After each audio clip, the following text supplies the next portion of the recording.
ដើមគ្នាប្តីប្រពន្ធរឿងស្រាលធ្ងន់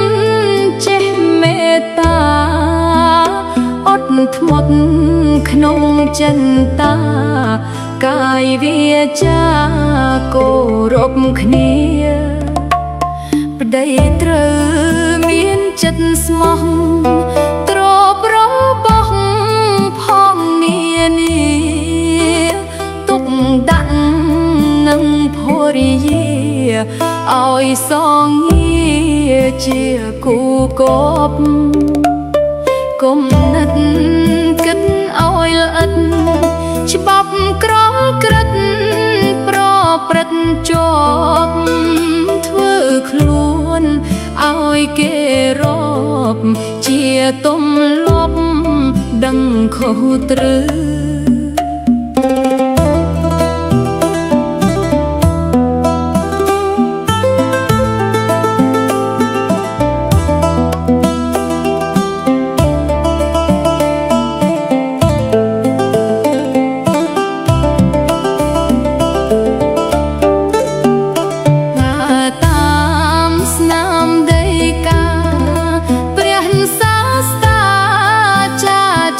ផ្លូវធัว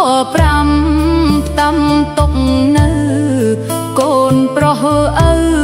ស្ដាប់ឲ្យបានមួយគឺ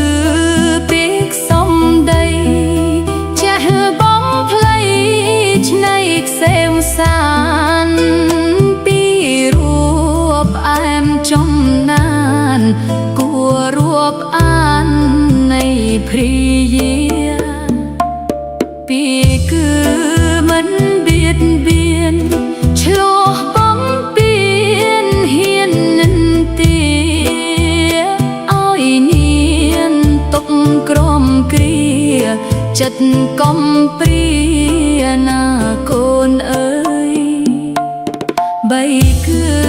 ចិត្តស្មោះស្ម័គ្រស្មិនប្រឡាក់ស្រីផ្សេងឡើយរួមសុខទុកដល់ត្រើយនៅគៀកាយមួយជីវិតដូនគឺទ្រព្យរបស់ប្តីចិត្តស្មោះប្រគល់ពិតឲ្យនាងចេះឆ្នៃគិតមានគំនិតអាចចាត់ចែង5គឺគ្រឿងតែងកាយត្រូវខ្វល់ខ្វាយគិតស្វះស្វែងតាមកាលគួរចាក់